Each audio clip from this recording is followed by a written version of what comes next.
Assalamualaikum warahmatullahi wabarakatuh. Pada kesempatan hari ini kita akan lanjutkan tentang materi uji tarik, di mana pada kesempatan ini saya akan memberikan sedikit pengetahuan yang saya punya tentang pengujian tarik ya. Jadi di sini kalau di pertemuan sebelumnya ini saya hanya menjelaskan sampai dengan rumusnya. Sekarang ini prosesnya atau pengujian tarik itu seperti apa gitu.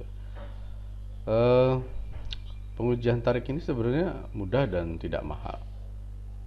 Namun ini akan merusak spesimen atau benda yang diujikan. Karena pasti akan putus dan rusak gitu.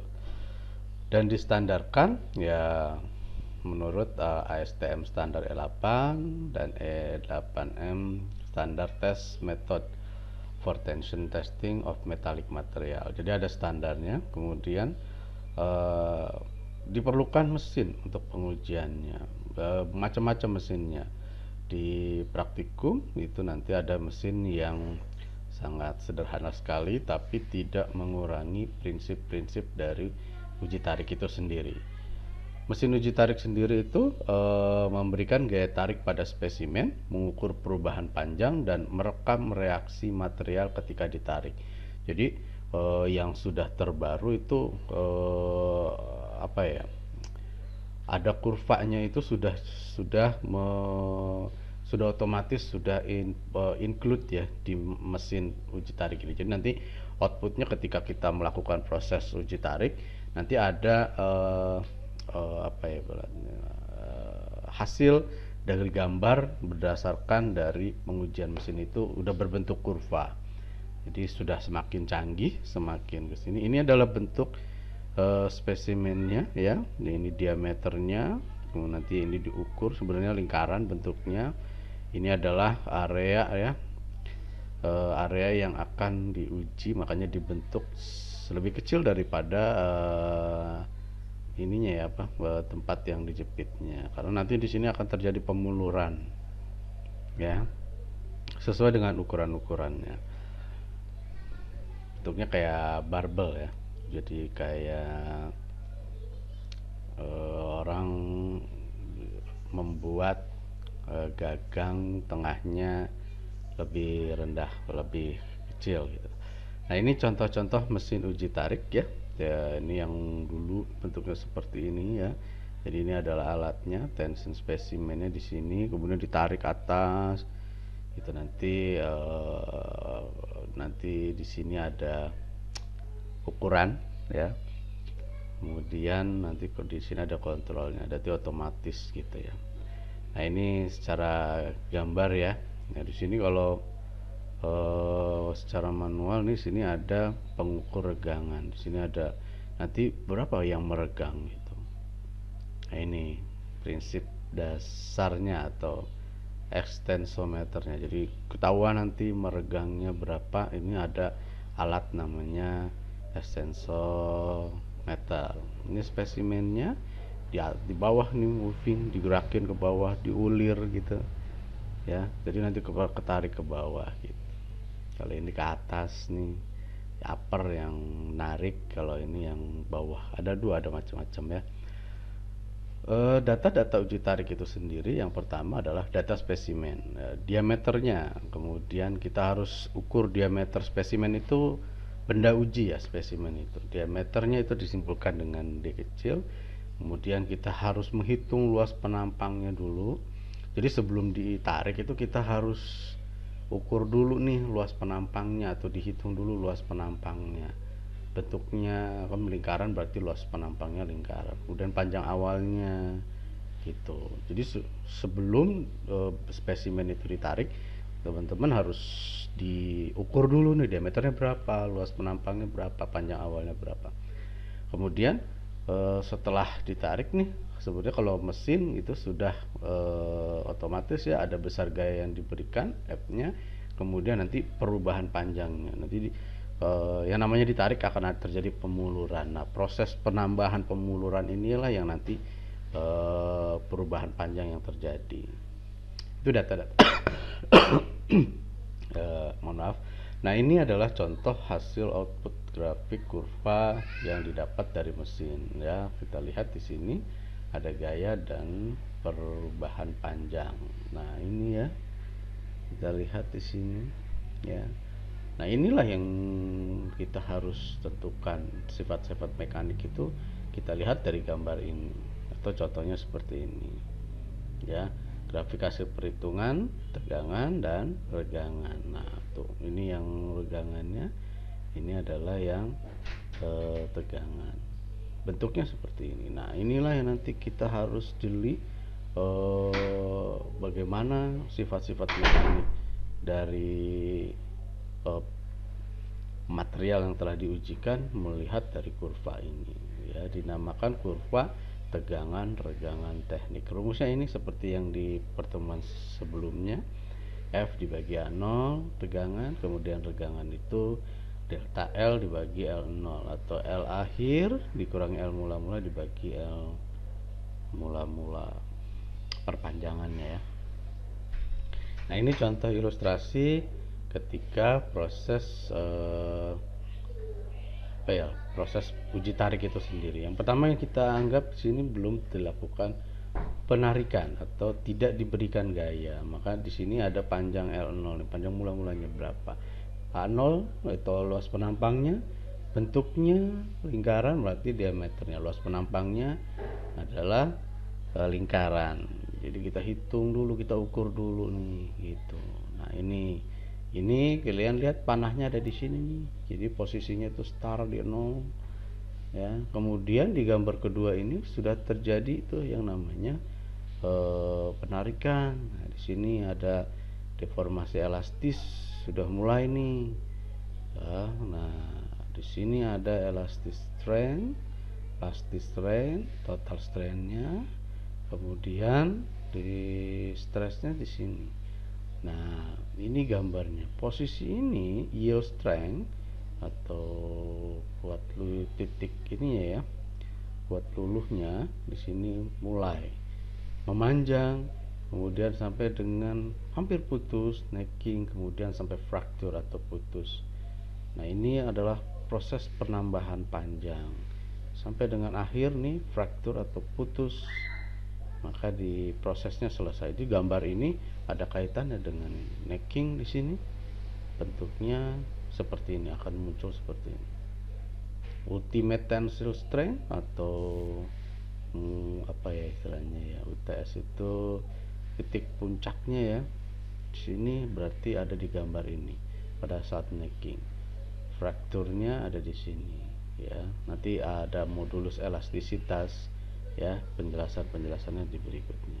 Ini prosesnya. Jadi proses penarikannya seperti ini, kemudian outputnya nanti gambarnya bentuknya seperti ini. Kalau di mesin itu sudah otomatis gambar itu terbentuk. Nah, deformasi elastis, deformasi itu sendiri perubahan. Untuk metal yang diberi gaya tarik berlaku hukum Hooke, tegangan proporsional dengan regangan pada daerah elastis, atau ini adalah tegangan sama dengan elastisitasnya. E adalah modulus elastisitas. Besar nih ya. Aduh, mohon maaf ininya rumusnya ke atas. Jadi tegangan itu sama dengan regangan pada daerah elastis. Sedangkan E besarnya adalah modulus elastisitas. Modulus Young atau modulus of elastis. Di mana letaknya? Di sini adalah titik modulus elastisitasnya. Nah, kalian lihat di sini ya. Nih, modulus elastisitasnya ada di sini. Ya, tuh kalau lihat dari gambar nih, elastis limit. Nah, di sini titiknya. Kemudian deformasi di mana hubungan tegangan regangan adalah proporsional, dinamakan deformasi elastis.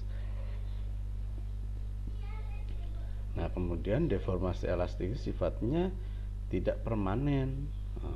Jadi enggak selamanya bentuknya seperti itu. Artinya jika beban yang telah diberikan kemudian dihilangkan, benda kembali akan berbentuk semula. Jadi ini titik di mana ini namanya modulus elastisitas ini masih bisa mulur lagi nih. ibarat karet nih, kalau misalkan kita tarik nih sampai sini, titik sini, terus kita nggak tarik lagi, pasti akan kembali lagi ke bentuk semulanya. Nah, yang namanya itu modulus elastisitas itu, dimana kondisi ketika tidak diberikan gaya itu balik lagi. Tapi ketika sudah lewat modulus elastisitas nih, kita tarik lagi, itu udah nggak bisa balik lagi. Jadi dia akan mengalami perubahan, deformasi, itu yang namanya deformasi elastis. Jadi terus kalau misalkan gayanya nggak dikasih lagi, ya akan seperti ini terus. Tapi kalau misalkan sampai titik ini gayanya itu dilepas kemudian balik lagi, itu berarti masih di daerah apa istilahnya, modulus elastisitas ya. Di sini adalah, nah ini bentuknya makanya masih garis lurus, karena ini masih mulur lagi gitu kan. Tapi ketika dilepas ini akan balik lagi. Jadi apa ya namanya, deformasi itu tidak permanen, jadi masih bisa berubah bentuk ya. Modulus elastisitas atau Young modulus merupakan ukuran kekakuan bahan atau ketahanan material terhadap deformasi plastis. Jadi seberapa kaku sih benda atau bahan yang akan kita, atau material yang kita uji ini. Kemudian ini adalah satuannya ya. Modulus elastisitas itu Newton per milimeter persegi atau Pascal. Semakin besar modulus elastisitas, semakin kaku. Berarti itu material tuh semakin kaku. Makanya terus gitu. Ya, modulus elastisitasnya makin tinggi nih, gitu misalkan. Di sini makin tinggi, berarti itu semakin kaku tandanya. Ya. Atau semakin kecil regangan elastis untuk satu beban yang dikenakan. Jadi semakin kaku, maka regangannya juga semakin kecil. Modulus elastisitas merupakan parameter desain yang penting digunakan misalnya pada perhitungan defleksi elastis batang. Nah ini ya, lebih gambar lagi. Modulus elastisitas pada beberapa material, misalnya besi cor, kelabu, polimer, beton, kurva tegangan reganya tidak linier tuh. Kalau tadi kan lurus tuh ya. Kalau misalkan pada beberapa material, besi cor, polimer, beton, ini bentuknya lengkung. Itu modulus elastisitasnya ya. Modulus elastisitas itu ada secant modulus atau tangan modulus. Nih, secant modulus itu yang di bawah, tangan ini yang atasnya. Jadi terjadi pelengkungannya di sini. Nah, ada dua titik berarti sini modulus elastisitasnya. Yang kedua di sini. Ya, titik puncak sama titik dasarnya. Modulus elastisitas logam itu lebih rendah daripada modulus elastisitas keramik. Ini simbol modulus elastisitas ya. Namun lebih tinggi daripada polimer. Ini adalah contoh modulus elastisitas di aluminium, keramik, baja, tungsten, polimer. Pada logam semakin tinggi temperatur, semakin rendah modulus elastisitasnya. Ini lihat, temperaturnya semakin rendah, maka modulusnya juga kalau aluminium makin tinggi. Makin tinggi temperatur nih, masing-masing grafik beda-beda. Aluminium, steel, tungsten itu yang paling tinggi ini ya. Jadi semakin rendah maka semakin tinggi modulusnya, semakin tinggi juga itu ininya. Nah ini adalah contoh-contohnya ya modulus elastisitas. Kalau tadi deformasi elastis, nah di sini kita akan berbicara mengenai deformasi plastik. Nah ketika material berdeformasi melewati daerah elastis, nah kan tadi ada titik nih kan, di kurva itu kan bentuknya melingkar, naik terus kemudian menjadi landai balik lagi ke bawah. Nah setelah kita tadi kan deformasi elastis itu titik dimana ketika kita tidak diberikan gaya dia akan balik lagi gitu kan. Apa istilahnya ya, bahasa ininya adalah kayak per gitu tuh. Per itu kalau misalkan ditarik kemudian dilepas balik lagi kalau tidak dikasih tarikan. Nah deformasi plastik itu titik dimana setelah deformasi elastis tadi gitu. Maka ini titiknya ketika masuk ya, di sini titik sudah mulai sudah tidak elastis atau tidak balik lagi, atau plastis nih namanya, dia akan berubah terus. Jadi ketika material terdeformasi melewati daerah plastis, hubungan tegangan dan regangan sudah tidak proporsional lagi. Kalau sebelumnya itu ya proporsional, kalau tegangannya sekian, regangannya sekian terus gitu. Kalau tegangannya satu, regangannya satu, dua, tiga, terus, sehingga akan balik lagi. Tapi kalau sudah melewati titik elastisitas, ini udah beda lagi gitu. Bukan satu dua tegangan regangannya, dia semakin berubah gitu. Hukum Hooke tidak berlaku lagi, karena hukum Hooke itu ya tadi ininya stabil gitu. Material akan mengalami deformasi plastik namanya. Apa itu sebenarnya? Titik di mana garis pada kurva tegangan regangan mulai tidak linier.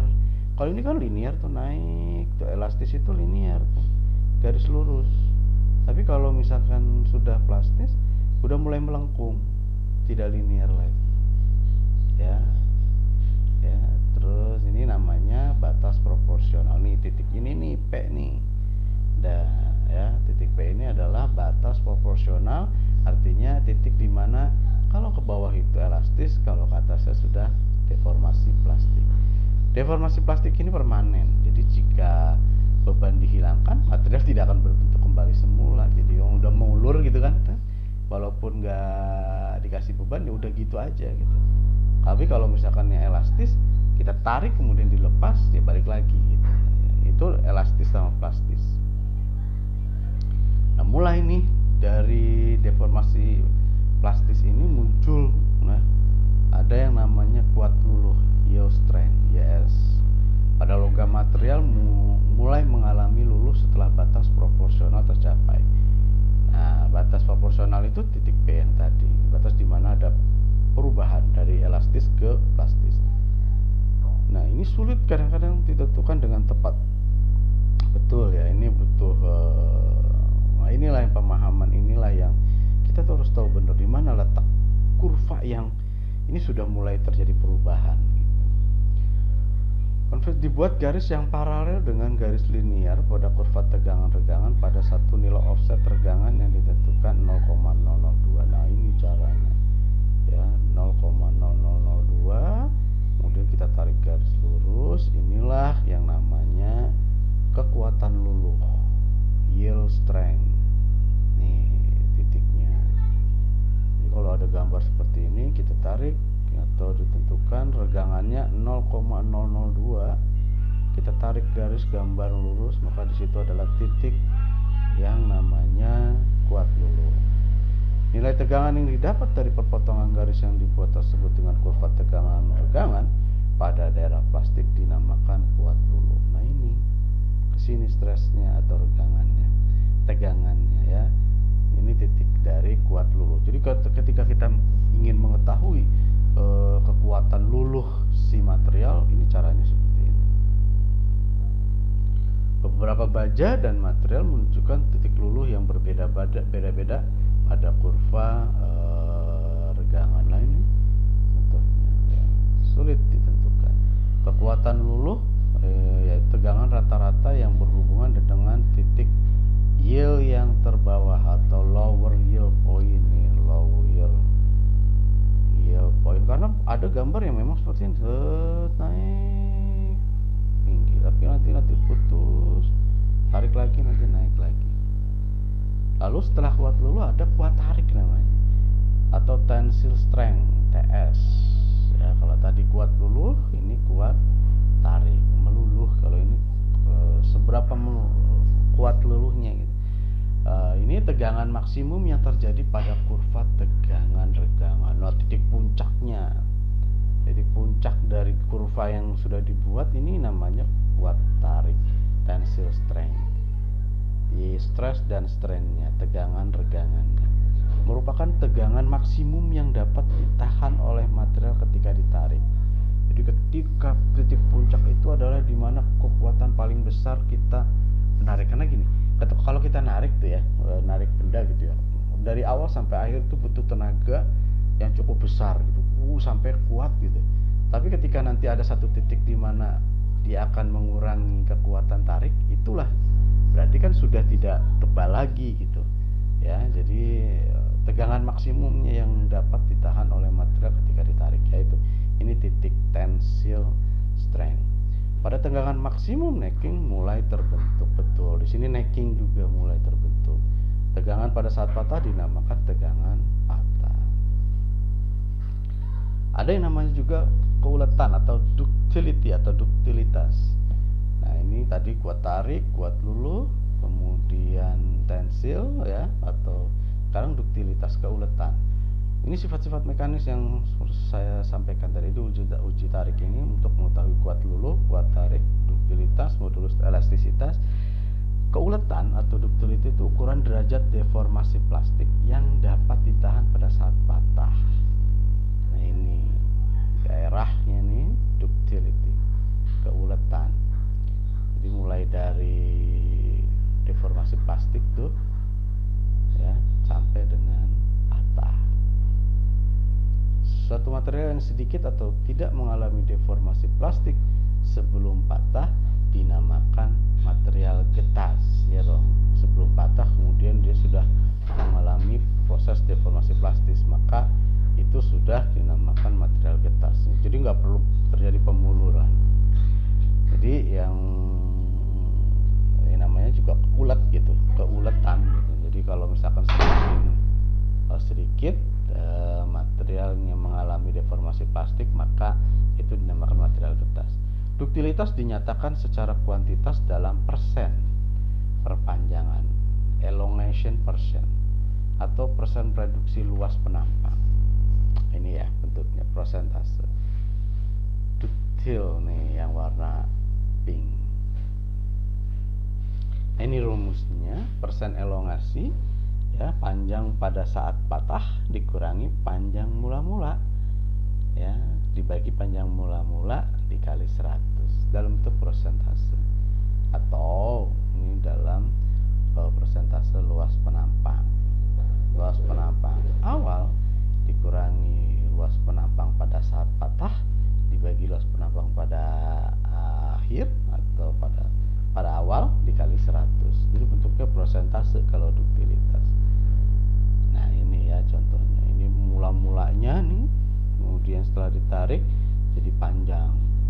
Originalnya ini aslinya seperti ini, ketika ditarik menjadi plastik deformasi plastis ini. Nah, inilah yang diukur gold length of failure ya, pada saat patah.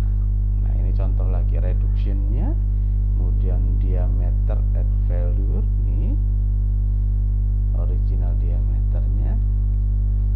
Nah, ini adalah ya, kalau ini ductile fracture, ini adalah brittle fracture, getas ya, bentuknya gini.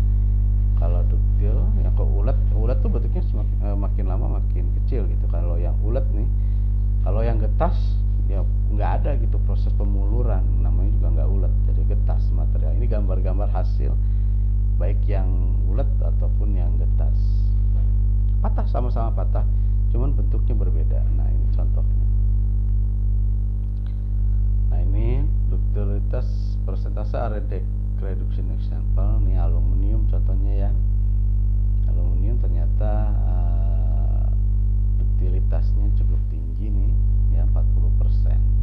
Contoh nih, ini adalah 12,15 mm, kemudian areanya penampangnya 116 mm persegi. Terjadi titik necking of tensile open yang telah diukur, hasilnya adalah 9,46 mm dengan luas penampangnya adalah 70 mm persegi. Kita masukin aja ke rumus gitu. Ya, awal mulanya 116 dikurangi akhirnya 116 mm, kemudian ini 70 meter persegi, milimeter persegi, kemudian dibagi, hasilnya 40% ya, area reductionnya, duktilitasnya. Duktilitas ini menunjukkan pada perancangan seberapa besar deformasi plastik yang terjadi sebelum patah pada struktur. Ya, jadi kemudian menunjukkan besarnya deformasi yang diizinkan selama proses fabrikasi. Ini contoh ketika di pabrik ini bentuknya seperti ini ya. Contoh ininya duktilitas. Ini mesin yang udah canggih-canggih ini. Nah, ini duktilitas akan semakin meningkat seiring dengan peningkatan temperatur. Jelas ya, semakin tinggi temperaturnya maka keuletannya, duktilitasnya semakin ulet gitu. Nah, ini adalah typical mechanical properties sesuai dengan materialnya. Ini sudah standarnya ya, aluminium, copper, brass, iron, nickel, steel, titanium, molybdenum. Ini adalah ukuran-ukuran dari yield strength, tensile strength, kuat luluh, kuat tarik, kemudian elongasinya atau keuletannya, ductility-nya. Ini sudah ada standarnya. Nah, ini nilainya aluminium misalkan ya 35, kemudian titik kuat tariknya 90, ductility-nya 40%. Copper juga, brass, iron, nickel, steel, baja 180. Ini sudah ketentuan. Kemudian setelah ini kuat ductility atau keuletan, ada yang namanya kelentingan atau resiliency, kapasitas material untuk mengabsorpsi energi ketika berdeformasi elastis dan memberikan energi tersebut ketika beban dilepaskan. Kelentingan ya.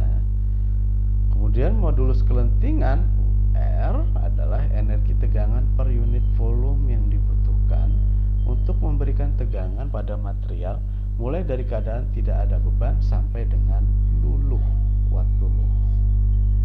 Nah, modulus kelentingan nih.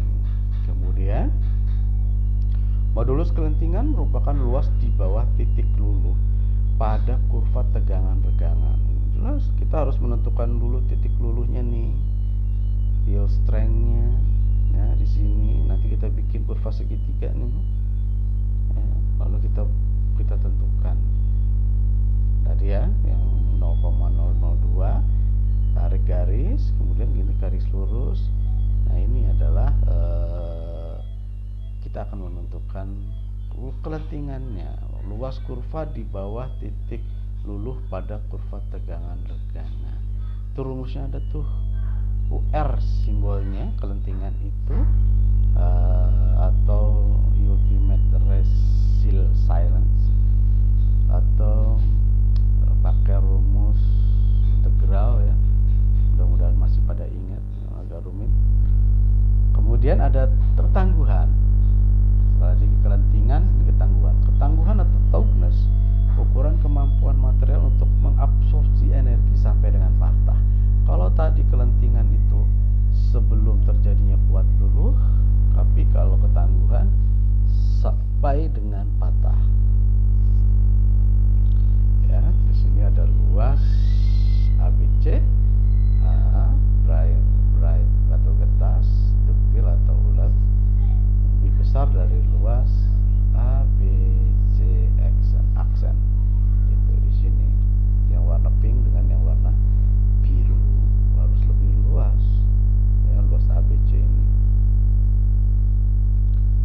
Ya, merupakan luas sampai dengan patah di bawah kurva tegangan regangan. Nah, ini sampai patah nih ya, ini ya. Luasnya sampai dengan patah nih, sampai patah sini ya. Yang warna pink nih, ketangguhan. Material tangguh, kuat dan ulet, duktil. Ya. Meskipun material getas mempunyai tegangan luluh dan tarik yang lebih besar nih, brittle ini yang getas. Material getas mempunyai ketangguhan yang kecil, lebih rendah nih, lebih sedikit kan. Ketangguhan itu yang luas sampai dengan patah. Ini cuma sampai dari sini sampai ke sini. Jadi tangguh itu kuat dan ulet, duktil. Kalau getas ya dia kuat luluhnya besar, kuat tariknya juga lebih tinggi, tapi dia ketangguhannya sangat kecil, lebih rendah. Ya, mungkin itu ya yang bisa saya sampaikan terkait dengan pengujian tarik. Mudah-mudahan apa yang saya miliki, kemampuan yang walaupun saya sedikit, mudah-mudahan bisa bermanfaat untuk teman-teman semua. Terima kasih, mohon maaf.